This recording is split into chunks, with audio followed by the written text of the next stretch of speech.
Okay, उत्पत्ति का 31 अध्याय का 47 वचन तक पढ़ लिया था।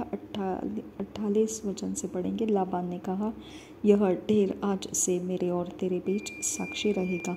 इस कारण उसका नाम गिलियाद रखा गया और मिज्पा भी, क्योंकि उसने कहा, जब हम एक दूसरे से दूर रहे तब यहोवा मेरी ओर और तेरी देखभाल करता रहे। यदि तू मेरी बेटियों को दुख दे या उनके सिवाय और स्त्रियां ब्याह ले तो हमारे साथ कोई मनुष्य तो न रहेगा, पर देख मेरे तेरे बीच में परमेश्वर साक्षी रहेगा।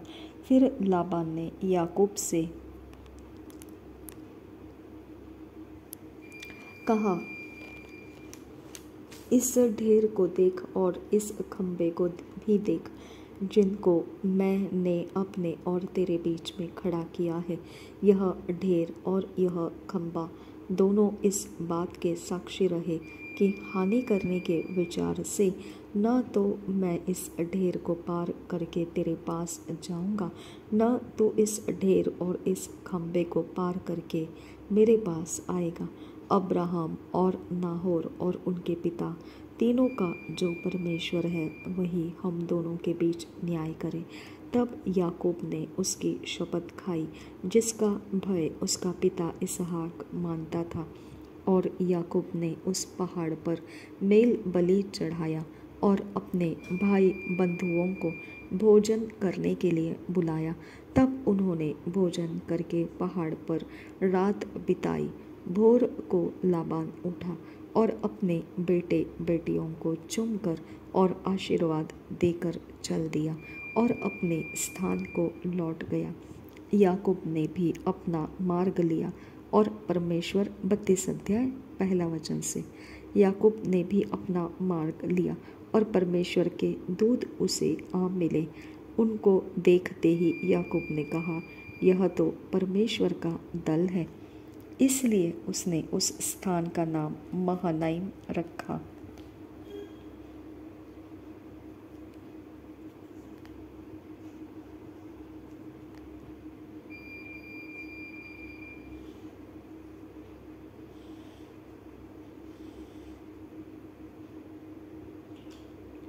तब याकूब ने सेईर देश में अर्थात एदोम देश में और अपने भाई एसाव के पास अपने आगे दूत भेज दिए और उसने उन्हें यह आज्ञा दी, मेरे प्रभु एसाव से यूँ कहना, तेरा दास याकूब तुझसे यूँ कहता है कि मैं लाबान के यहाँ परदेशी होकर अब तक रहा और मेरे पास गाय बैल गदहे भेड़ बकरियाँ और दास दासियाँ हैं। और मैंने अपने प्रभु के पास इसलिए संदेश भेजा है कि तेरे अनुग्रह की दृष्टि मुझ पर हो। वे दूत याकूब के पास लौट के कहने लगे, हम तेरे भाई एसाव के पास गए थे और वह भी तुझसे भेंट करने को 400 पुरुष संग लिए हुए चला आता है। तब याकूब बहुत डर गया और संकट में पड़ा। यह सोचकर अपने साथियों के और भेड़ बकरियों के और गाय बैलों और ऊँटों के भी अलग अलग 2 दल कर लिए कि यदि एसाव आकर पहले दल को मारने लगे तो दूसरा दल भागकर बच जाएगा। फिर याकूब ने कहा, हे यहोवा, हे मेरे दादा अब्राहम के परमेश्वर, हे मेरे पिता इसहाक के परमेश्वर, तूने तो मुझसे कहा था कि अपने देश और जन्मभूमि में लौट जा और मैं तेरी भलाई करूँगा। तूने जो जो काम अपनी करुणा और सच्चाई से अपने दास के साथ किए हैं, कि मैं जो अपनी छड़ी ही लेकर इस यरदन नदी के पार उतर आया और अब मेरे 2 दल हो गए हैं, तेरे ऐसे ऐसे कामों में से मैं एक के भी योग्य तो नहीं हूँ। मेरी विनती सुनकर मुझे मेरे भाई एसाव के हाथ से बचा। मैं तो उससे डरता हूँ, कहीं ऐसा न हो कि वह आकर मुझे और माँ समेत लड़कों को भी मार डाले।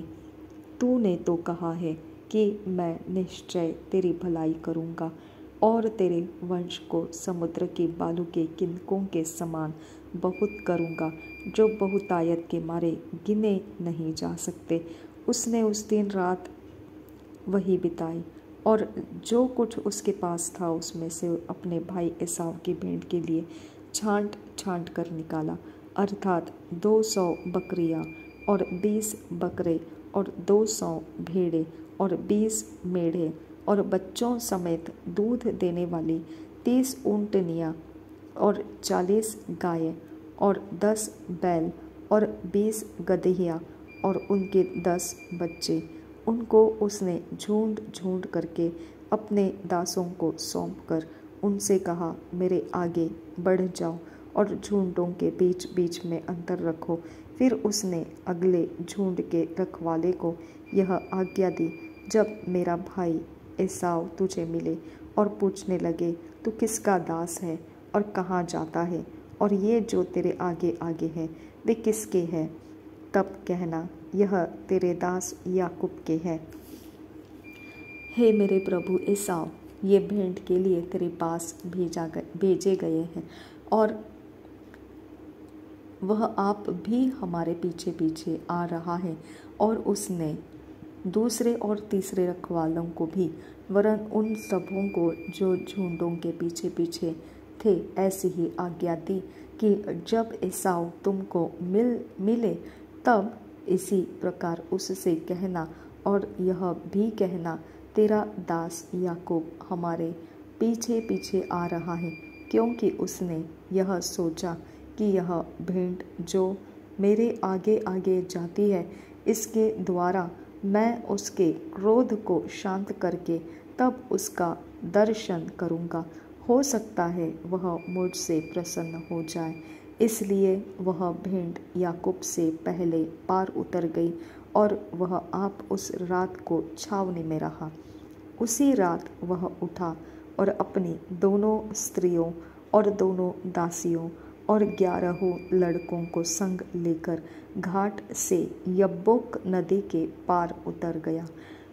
उसने उन्हें उस नदी के पार उतार दिया, वरन अपना सब कुछ पार उतार दिया, और याकूब आप अकेला रह गया। तब कोई पुरुष आकर पौ फटने तक उससे मल्ल युद्ध करता रहा। जब उसने देखा कि मैं याकूब पर प्रबल नहीं होता, तब उसकी जांघ की नस को छुआ, और याकूब की जांघ की नस उससे मल्ल युद्ध करते ही करते चढ़ गई। तब उसने कहा, मुझे जाने दे, क्योंकि भोर होने वाला है। याकूब ने कहा, जब तक तू मुझे आशीर्वाद न दे तब तक मैं तुझे जाने न दूंगा। और उसने याकूब से पूछा, तेरा नाम क्या है? उसने कहा, याकूब। उसने कहा, तेरा नाम अब याकूब नहीं परंतु इस्राएल होगा, क्योंकि तू परमेश्वर से और मनुष्यों से भी युद्ध करके प्रबल हुआ है। याकूब ने कहा, मैं विनती करता हूँ, मुझे अपना नाम बता। उसने कहा, तू मेरा नाम क्यों पूछता है? तब उसने उसको वही आशीर्वाद दिया। तब याकूब ने यह कहकर उस स्थान का नाम पनिएल रखा, परमेश्वर को आमने सामने देखने पर भी मेरा प्राण बच गया है। पनिएल के पास से चलते चलते सूर्य उदय हो गया और वह जांघ से लंगड़ाता था।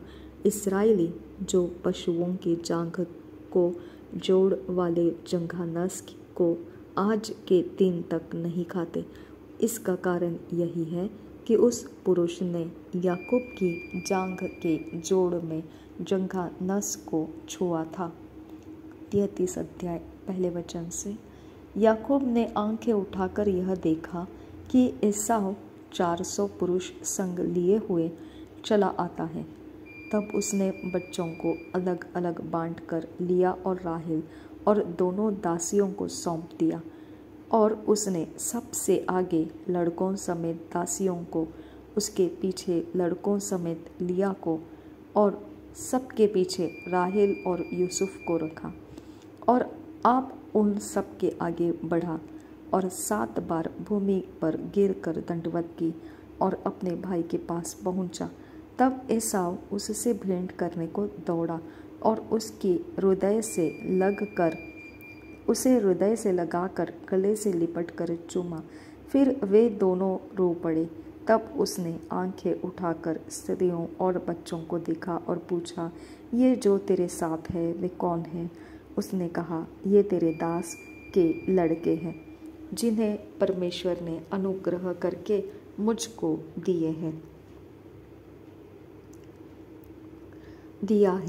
तब लड़कों समेत दासियों ने निकट आकर दंडवत किया। फिर लड़कों समेत लिया निकट आई और उन्होंने भी दंडवत किया। अंत में यूसुफ और राहिल ने भी निकट आकर दंडवत किया। तब उसने पूछा, तेरा यह बड़ा दल जो मुझको मिला उसका क्या प्रयोजन है? उसने कहा, यह कि मेरे प्रभु की अनुग्रह की दृष्टि मुझ पर हो। एसाव ने कहा, हे मेरे भाई, मेरे पास तो बहुत है, जो कुछ तेरा है वह तेरा ही रहे।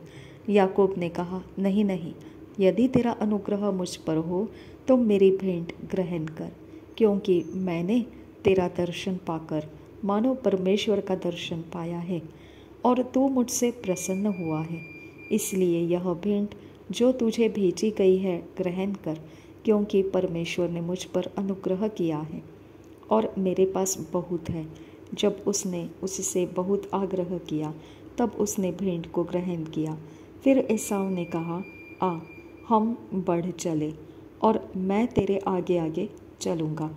याकूब ने कहा, हे मेरे प्रभु, तू जानता ही है कि मेरे साथ सुकुमार लड़के और दूध देने हारी भेड़ बकरियां और गायें हैं। यदि ऐसे पशु एक दिन भी अधिक हाँके जाए तो सब के सब मर जाएंगे।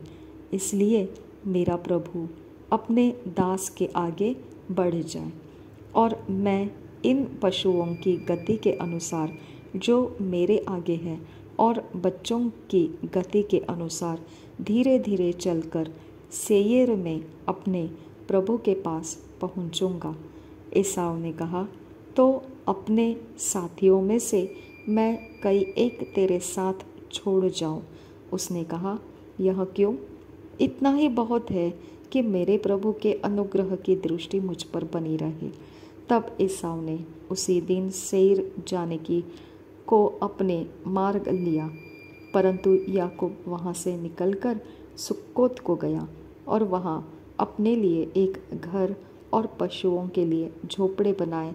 इसी कारण उस स्थान का नाम सुक्कोत पड़ा। याकूब जो पद्दनराम से आया था, उसने कनान देश के शकेम नगर के पास कुशल क्षेम से पहुंचकर नगर के सामने डेरे खड़े किए और भूमि के जिस खंड पर उसने अपना तंबू खड़ा किया उसको उसने शकेम के पिता हमोर के पुत्रों के हाथ से 100 कसीतों में मोल लिया। वहाँ उसने एक वेदी बनाकर उसका नाम एल एलोहे इस्राएल रखा। 34 अध्याय। एक दिन लिया की बेटी दीना, जो याकूब से उत्पन्न हुई थी, उस देश की लड़कियों से भेंट करने को निकली। तब उस देश के प्रधान हित्वी हमोर के पुत्र शकेम ने उसे देखा और उसे ले जाकर उसके साथ कुकर्म करके उसको भ्रष्ट कर डाला। तब उसका मन याकूब की बेटी दीना से लग गया और उसने उस कन्या से प्रेम की बातें की और उससे प्रेम करने लगा। अतः शकेम ने अपने पिता हमोर से कहा, मुझे इस लड़की को मेरी पत्नी होने के लिए दिला दे।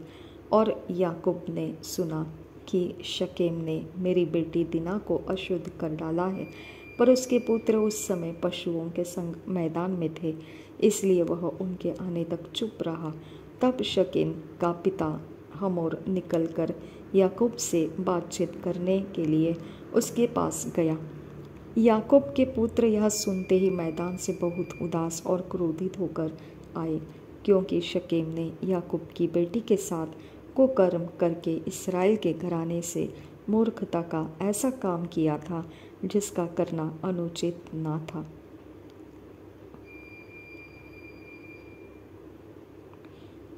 क्योंकि शकेम ने याकूब की बेटी के साथ कुकर्म करके इस्राएल के घराने से मूर्खता का ऐसा काम किया था जिसका करना अनुचित था। हमोर ने उन सब से कहा, मेरे पुत्र शकेम का मन तुम्हारी बेटी पर बहुत लगा है, इसलिए उसे उसकी पत्नी होने के लिए उसको दे दो और हमारे साथ ब्याह किया करो। अपनी बेटियां हमको दिया करो और हमारी बेटियों को आप लिया करो।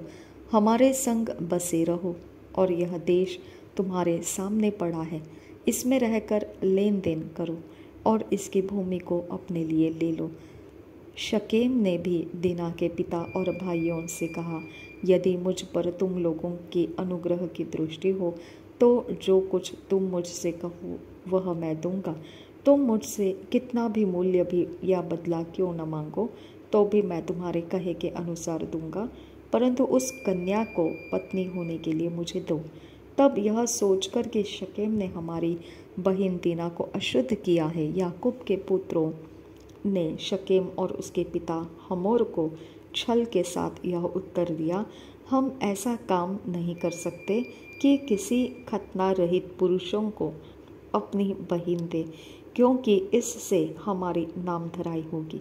इस बात पर तो हम तुम्हारी मान लेंगे कि हमारे समान तुम में से हर एक पुरुष का खतना किया जाए, तब हम अपनी बेटियां तुम्हें ब्याह देंगे और तुम्हारी बेटियां ब्याह लेंगे और तुम्हारे संग बसे भी रहेंगे और हम दोनों एक ही समुदाय के मनुष्य हो जाएंगे। पर यदि तुम हमारी बात न मानकर अपना खतना न कराओगे तो हम अपनी लड़की को लेके यहाँ से चले जाएंगे। उनकी इस बात पर हमोर और उसका पुत्र शकेम प्रसन्न हुए और वह जवान जो याकूब की बेटी को बहुत चाहता था, इस काम को करने में उसने विलंब न किया।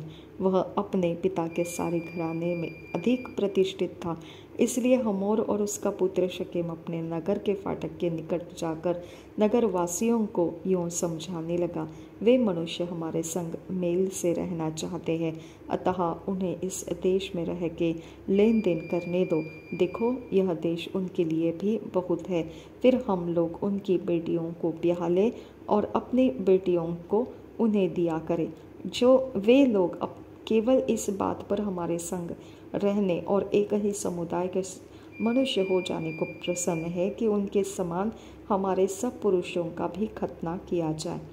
क्या उनकी भेड़ बकरियां और गाय बैल वरन उनके सारे पशु और धन संपत्ति हमारी न हो जाएगी? इतना ही करे कि हम लोग उनकी बात मान ले तो वे हमारे संग रहेंगे। इसलिए जितने उस नगर के फाटक से निकलते थे उन सबों ने हमोर की और उसके पुत्र शकेम की बात मानी और हर एक पुरुष का खतना किया गया जितने उस नगर के फाटक से निकलते थे। तीसरे दिन जब वे लोग पीड़ित पड़े थे, तब ऐसा हुआ कि शिमोन और लेवी नामक याकूब के दो पुत्रों ने, जो दीना के भाई थे, अपनी अपनी तलवार ले उस नगर में निधिड़क घुसकर सब पुरुषों को घात किया। हमोर और उसके पुत्र शकेम को उन्होंने तलवार से मार डाला और दीना को शकेम के घर से निकाल ले गए। याकूब के पुत्रों ने घात कर डालने पर भी चढ़कर नगर को इसलिए लूट लिया कि उसमें उनकी बहन अशुद्ध की गई थी, और उन्होंने भेड़ बकरी और गाय बैल और गधे और नगर और मैदान में जितना धन था ले लिया।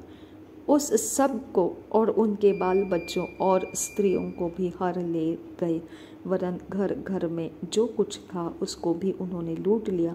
तब याकूब ने शिमोन और लेवी से कहा, तुमने जो इस देश के निवासी कनानियों और परिचियों के मन में मेरे प्रति घृणा उत्पन्न कराई है, इससे तुमने मुझे संकट में डाला है, क्योंकि मेरे साथ तो थोड़े ही लोग हैं। इसलिए अब वे इकट्ठे होकर मुझ पर चढ़ेंगे और मुझे मार डालेंगे, तो मैं अपने घराने समेत नष्ट हो जाऊंगा। उन्होंने कहा, क्या यह हमारी बहन के साथ वेश्या के समान बर्ताव करे? 35 अध्याय। तब परमेश्वर ने याकूब से कहा, यहाँ से निकलकर बेतेल को जा और वहीं रह, और वहाँ परमेश्वर के लिए वेदी बना, जिसने तुझे उस समय दर्शन दिया जब तू अपने भाई एसाव के डर से भागा जाता था। तब याकूब ने अपने घराने से और उन सब से भी जो उसके संग थे कहा, तुम्हारे बीच में जो पराये देवता है उन्हें निकाल फेंको और अपने अपने को शुद्ध करो और अपने वस्त्र बदल डालो और आओ हम यहाँ से निकलकर बेतेल को जाए। वहाँ मैं परमेश्वर के लिए एक वेदी बनाऊंगा, जिसने संकट के दिन मेरी सुन ली और जिस मार्ग से मैं चलता था उसमें मेरे संग रहा।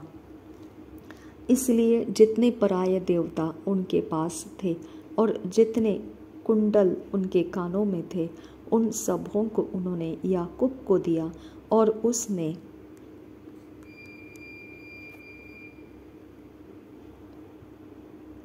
उनको उस बांज वृक्ष के नीचे जो शकेम के पास है गाड़ दिया। तब उन्होंने कूच किया और उनके चारों ओर के नगर निवासियों के मन में परमेश्वर की ओर से ऐसा भय समा गया कि उन्होंने याकूब के पुत्रों का पीछा न किया। याकूब उन सब समेत जो उसके संग थे कनान देश के लूज नगर को आया। वह नगर बेतेल भी कहलाता है।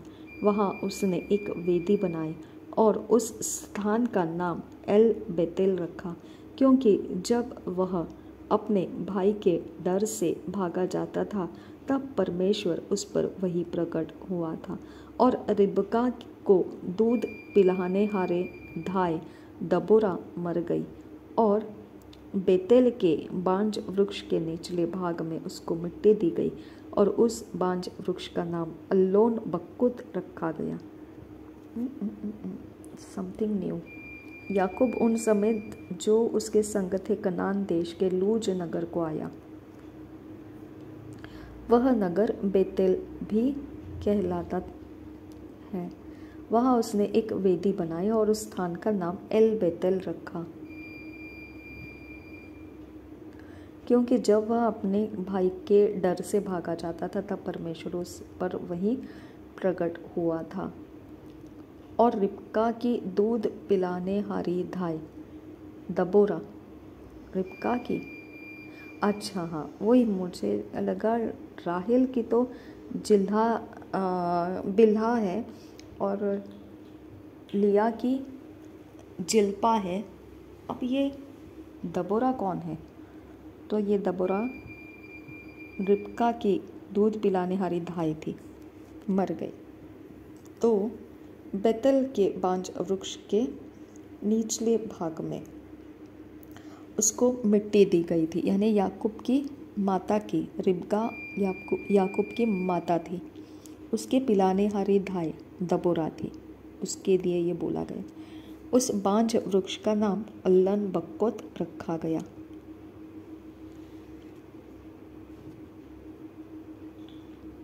फिर याकूब के पद्दनराम से आने के पश्चात परमेश्वर ने दूसरी बार उसको दर्शन देकर आशीष दी और परमेश्वर ने उससे कहा, अब तक तेरा नाम याकूब रहा है, पर आगे को तेरा नाम याकूब न रहेगा, तू इस्राएल कहलाएगा।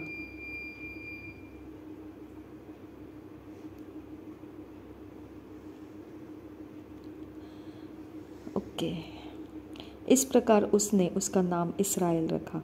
फिर परमेश्वर ने उससे कहा, मैं सर्वशक्तिमान ईश्वर हूँ, तू फले फूले और बढ़े और तुझ से एक जाति वरन जातियों को एक मंडली भी उत्पन्न होगी और तेरे वंश में राजा उत्पन्न होंगे। और जो देश मैंने अब्राहम और इसहाक को दिया है वही देश तुझे देता हूँ और तेरे पीछे तेरे वंश को भी दूंगा।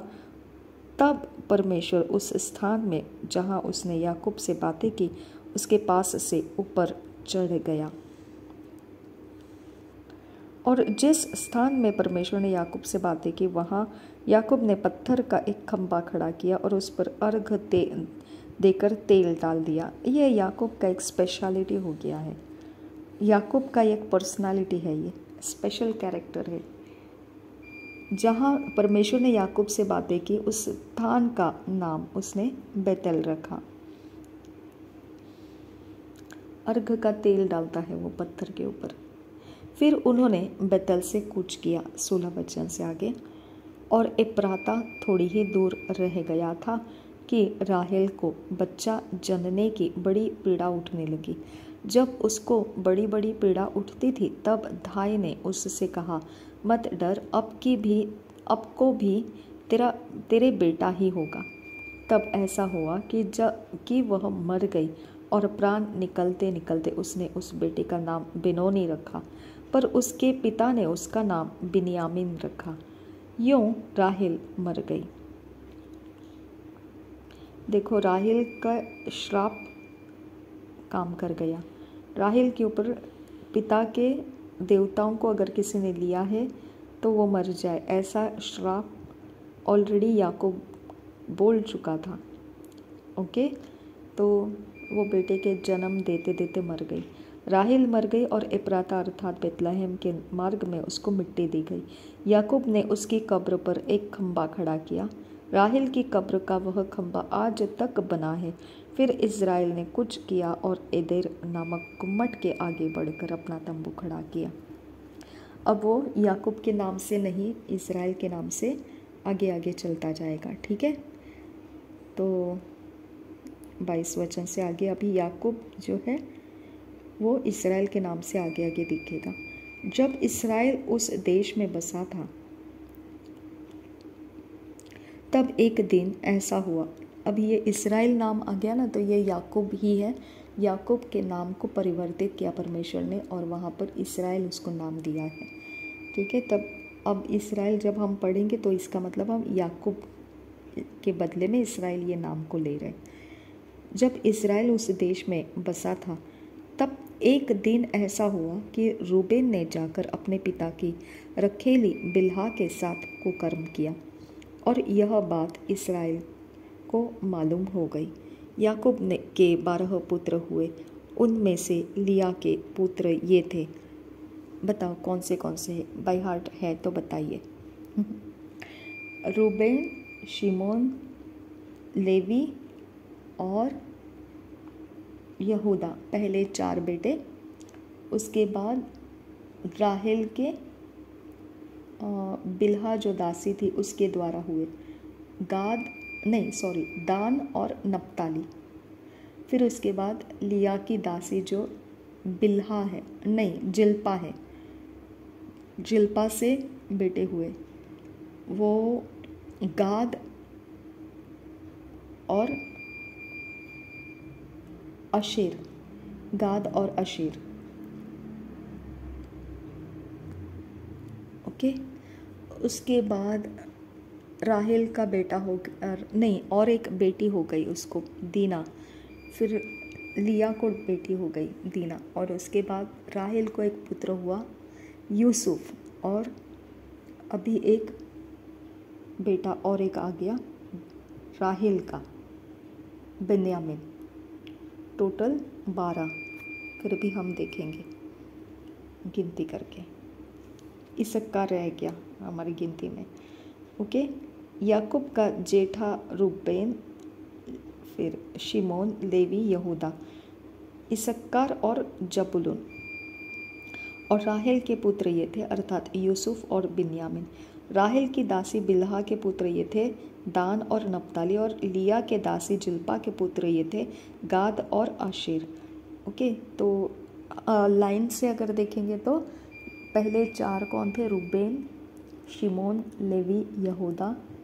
उसके बाद राहेल की दासी के पुत्र आते हैं दान और नप्ताली। उसके बाद लिया के दासी के आते हैं, लिया के दासी के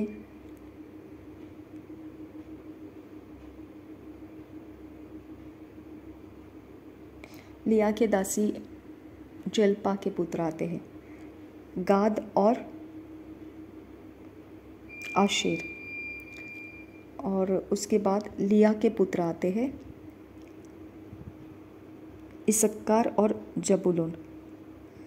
उसके बाद उसको बेटी हो जाती है, और फिर राहिल को एक पुत्र होता है और यूसुफ, और लास्ट में एक पुत्र होता है बनियामिन। बस। ओके। शिमोन, लेवी, यहूदा, इसक्कर, जबूलून और यूसुफ और बिन्यामिन और दान और नप्ताली और गाद, आशेर। ठीक है, ये याकूब के यही पुत्र हुए जो उससे पद्दनराम में उत्पन्न हुए।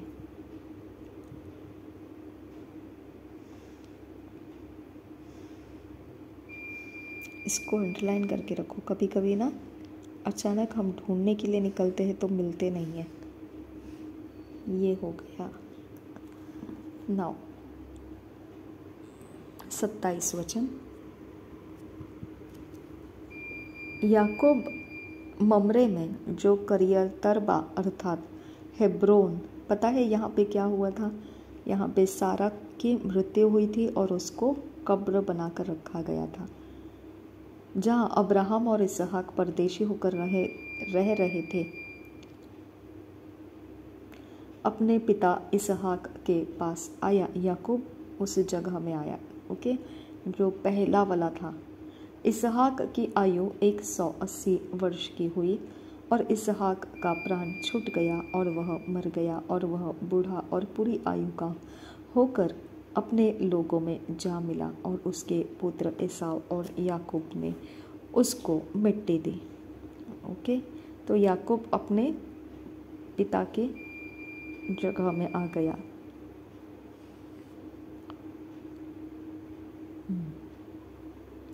यहाँ पे इसहाक का प्राण छोड़ दिया गया। नाउ 36 अध्याय।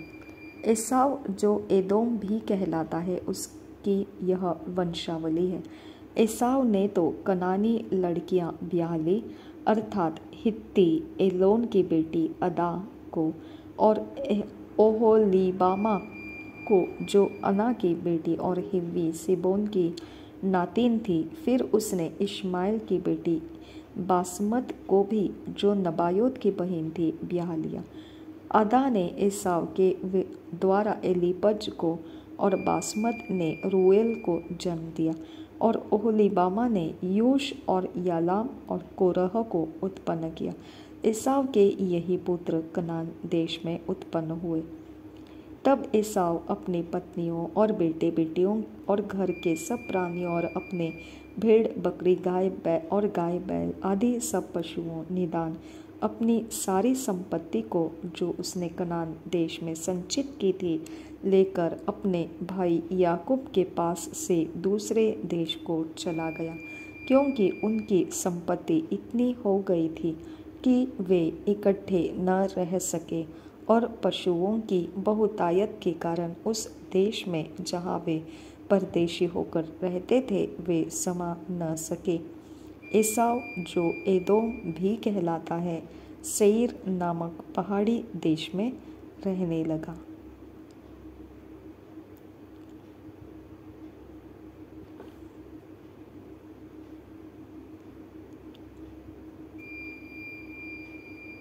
देखो, इतनी संपत्ति हो गई उनकी कि इकट्ठे रहना, याकूब और एसाव को इकट्ठे रहना मुश्किल हो गया। अब वो एसाव जो एदोम कहलाता है, सेईर नामक पहाड़ी की तरफ चला गया, पहाड़ी देश में रहने लगा। सेईर नामक पहाड़ी देश में रहने वाले एदोमियों के मूल पुरुष एसाव की वंशावली यह है। एसाव के पुत्रों के नाम ये है, अर्थात एसाव की पत्नी अदा का पुत्र एलीपज और उसी एसाव की पत्नी बासमत का पुत्र रूएल। एलीपज के ये पुत्र हुए, अर्थात तेमान, ओमार, सपो, गाताम और कनज। एसाव के पुत्र एलीपज के तिम्ना नामक एक रखैल थी, जिसने एलीपज के द्वारा अमालेक को जन्म दिया।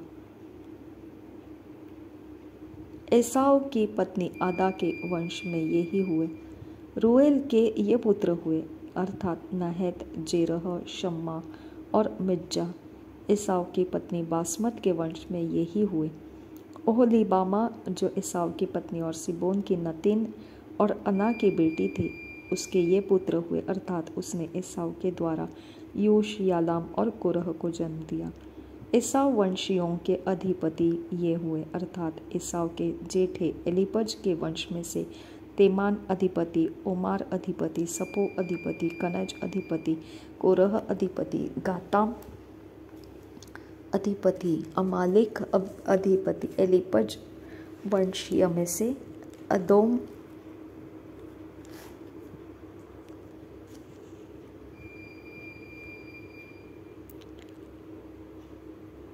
देश में ये ही अधिपति हुए और यही आदा के वंश में हुए। एसाव के पुत्र रोएल के वंश में ये हुए, अर्थात नहत अधिपति, जेरह अधिपति, शम्मा अधिपति, मिज्जा अधिपति।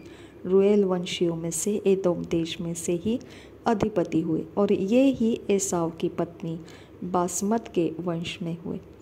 एसाव की पत्नी ओहोलीबामा के वंश में ये हुए, अर्थात यूश अधिपति, यालाम अधिपति, कोरह अधिपति, अना की बेटी ओहोलीबामा जो एसाव की पत्नी थी उसके वंश में ये ही हुए।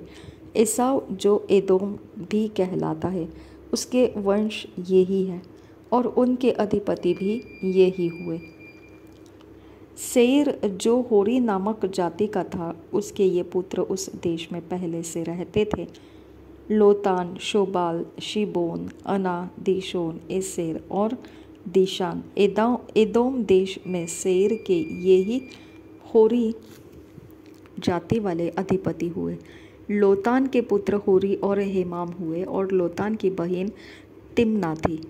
शोबाल के ये पुत्र हुए, अलवान, मानहत, एबाल, शपो और ओनाम। और सीदोन के ये पुत्र हुए, अय्या और अना। यह वही अना है जिसको जंगल में अपने पिता सिबोन के गदहों को चराते चराते गर्म पानी के झरने मिले।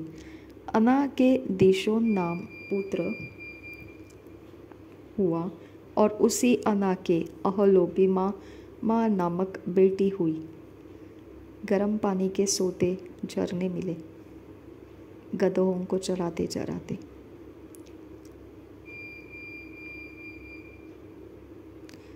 किसको? अय्या और अना, ये वही है जिनको गर्म पानी के सोते मिले।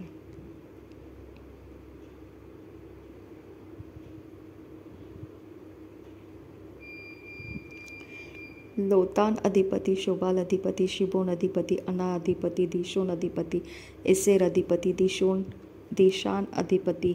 सेईर देश में होरी जाति वाले यही अधिपति हुए। ठीक है, अभी 31 वचन से आगे। फिर जब इस्राएलियों पर किसी राजा ने राज्य न किया था, तब भी एदोम के देश में ये राजा हुए। बोर के पुत्र बेला ने एदोम के में राज्य किया और उसकी राजधानी का नाम दिन्हाबा है। बेला के मरने पर बोसरा निवासी जेरह का पुत्र योबाब उसके स्थान पर राजा हुआ। योबाब के मरने पर तेमानियों के देश का निवासी हुशाम उसके स्थान पर राजा हुआ। फिर हुशाम के मरने पर बदद का पुत्र हदद उसके स्थान पर राजा हुआ। यह वही है जिसने मिद्यानियों को मोआब के देश में मार लिया और उसकी राजधानी का नाम अबीत है। हदद के मरने पर मसरे का वासी समला उसके स्थान पर राजा हुआ। फिर समला के मरने पर शाऊल जो महानद के तट वाले रहोबोत नगर का था, वह उसके स्थान पर राजा हुआ। शाऊल के मरने पर अकबोर का पुत्र बलहानान उसके स्थान पर राजा हुआ।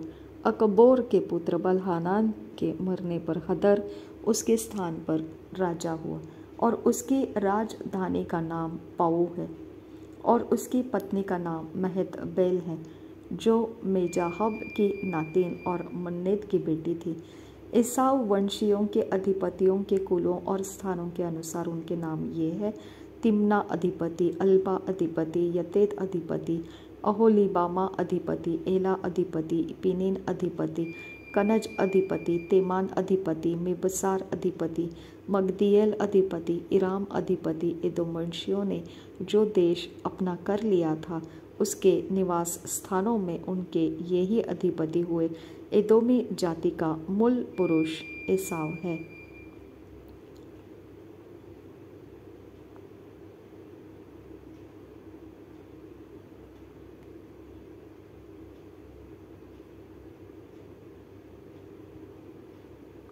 फिर जब इसराइलियों पर किसी राजा ने राज्य न किया था तब भी एदोम के देश में ये राजा हुए। बोर के पुत्र बेला ने एदोम में राज्य किया।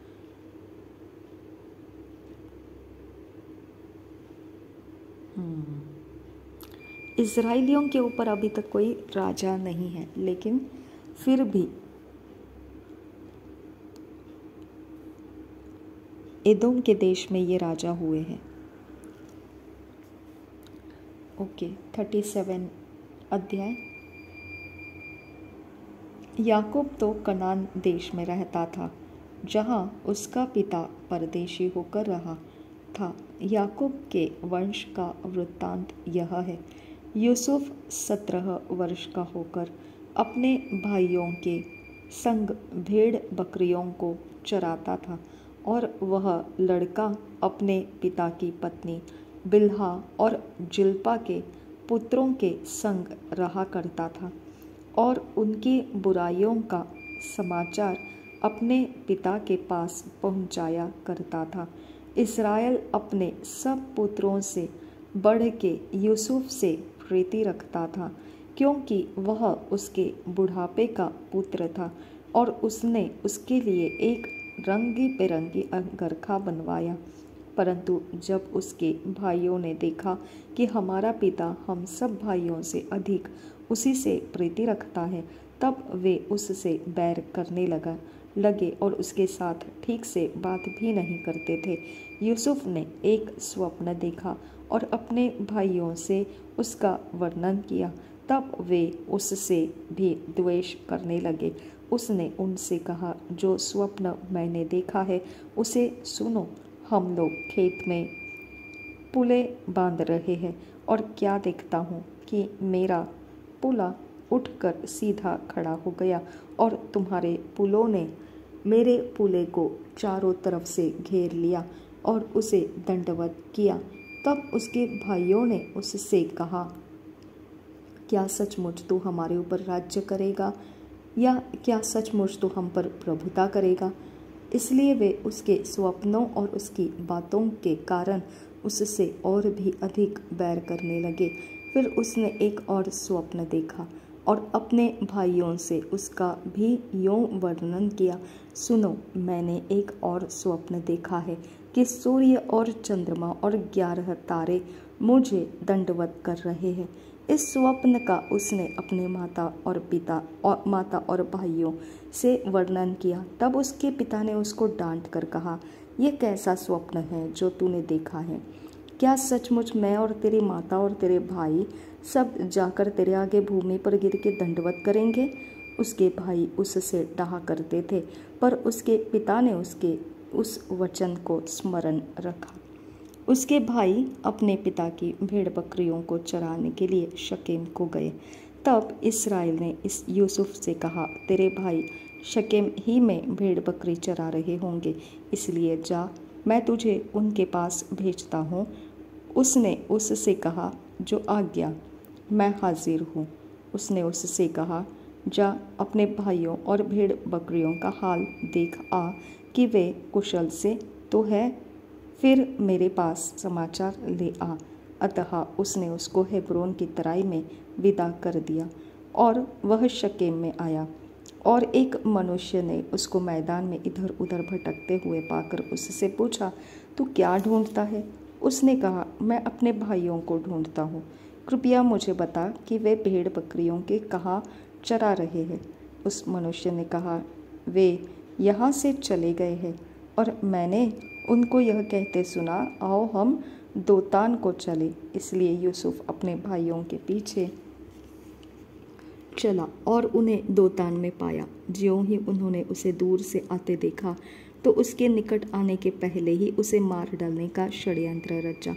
और वे आपस में कहने लगे, देखो वह स्वप्न देखने वाला आ रहा है, इसलिए आओ हम उसको घात करके किसी गड्ढे में डाल दें और यह कह देंगे कि कोई बनैला पशु उसको खा गया। फिर हम देखेंगे कि उसके स्वप्नों का क्या फल होगा। यह सुन के रूबेन ने उसको उनके हाथ से बचाने के विचार से कहा, हम उसको प्राण से तो न मारे। फिर रूबेन ने उनसे कहा, लहू मत बहाओ, उसको जंगल के किसी गड्ढे में डाल दो और उस पर हाथ मत उठाओ। वह उसको उनके हाथ से छुड़ाकर पिता के पास फिर पहुंचाना चाहता था। इसलिए ऐसा हुआ कि जब यूसुफ अपने भाइयों के पास पहुंचा तब उन्होंने उसका रंग बिरंगा अंगरखा जिसे वह पहने हुए था उतार लिया और यूसुफ को उठाकर गड्ढे में डाल दिया। वह गड्ढा सूखा था और उसमें कुछ जल न था।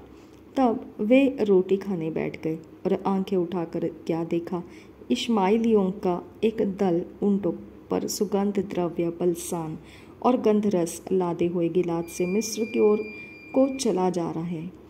तब यहूदा ने अपने भाइयों से कहा, अपने भाई को घात करने और उसका खून छिपाने से क्या लाभ होगा। अब हम उसे इश्माइलियों के हाथ बेच डालें और अपना हाथ उस पर न उठाए, क्योंकि वह हमारा भाई और हमारी ही हड्डी और मांस है। और उसके भाइयों ने उसकी बात मान ली। तब मिद्यानी व्यापारी उधर से होकर उनके पास पहुँचे, अतः यूसुफ के भाइयों ने उसको उस गड्ढे में से खींच के बाहर निकाला और इश्माइलियों के हाथ चांदी के नीम 20 टुकड़ों में बेच दिया और वे यूसुफ को मिस्र ले गए। रूबेन ने गड्ढे पर लौटकर क्या देखा कि यूसुफ गड्ढे में नहीं है। इसलिए उसने अपने वस्त्र फाड़े और अपने भाइयों के पास लौटकर कहने लगा, लड़का तो नहीं है, अब मैं किधर जाऊं। तब उन्होंने यूसुफ का अंगरखा लिया और एक बकरे को मार के उसके लहू में उसे डुबा दिया और उन्होंने उस रंग बिरंगे अंगरखे को अपने पिता के पास भेजकर कहला दिया, यह हमको मिला है, अतः देख कर पहचान ले कि यह तेरे पुत्र का अंगरखा है कि नहीं। उसने उसको पहचान लिया और कहा, हाँ, यह मेरे ही पुत्र का अंगरखा है, किसी दुष्ट पशु ने उसको खा लिया है। निसंदेह यूसुफ फाड़ डाला गया है। तब याकूब ने अपने वस्त्र फाड़े और कमर में टाट लपेटा और अपने पुत्र के लिए बहुत दिनों तक विलाप करता रहा।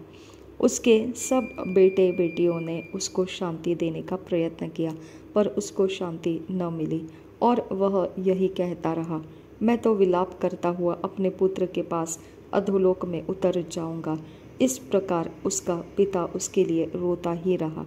इस बीच मिद्यानियों ने यूसुफ को मिस्र में ले जाकर पोतीपर नामक फिरौन के एक हाकिम और अंगरक्षकों के प्रधान के हाथ बेच डाला। 38 अध्याय। उन्हीं दिनों में ऐसा हुआ कि यहूदा अपने भाइयों के पास से चला गया और हीरा नामक एक अदुल्लम वासी पुरुष के पास डेरा किया। वहाँ यहूदा ने शुआ नामक एक कनानी पुरुष की बेटी को देखा और उससे विवाह करके उसके पास गया। वह गर्भवती हुई और उसके एक पुत्र उत्पन्न हुआ और यहूदा ने उसका नाम एर रखा। वह फिर गर्भवती हुई और उसके एक पुत्र और उत्पन्न हुआ और उसका नाम ओनान रखा गया। फिर उसके एक पुत्र और उत्पन्न हुआ और उसका नाम शेला रखा गया। और जिस समय इसका जन्म हुआ उस समय यहूदा कजीब में रहता था और यहूदा ने तमार नाम की एक स्त्री से अपने जेठे एर का विवाह कर दिया। परंतु यहूदा का वह जेठा एर यहोवा के लेखे में दुष्ट था, इसलिए यहोवा ने उसको मार डाला।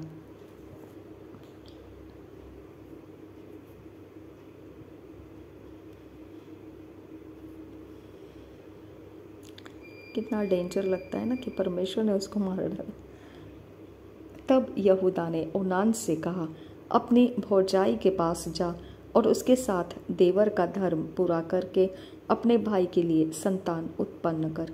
ओनान जानता था कि संतान मेरी न ठहरेगी, इसलिए ऐसा हुआ कि जब वह अपनी भौजाई के पास गया तब उसने भूमि पर वीर्य गिराकर नाश किया, जिससे ऐसा न हो कि उसके भाई के नाम से वंश चले। यह काम जो उसने किया उससे यहोवा अप्रसन्न हुआ और उसने उसको भी मार डाला। यहोवा ने यहूदा के बच्चों को मार डाला। यहूदा यानी परमेश्वर का प्रशंसा।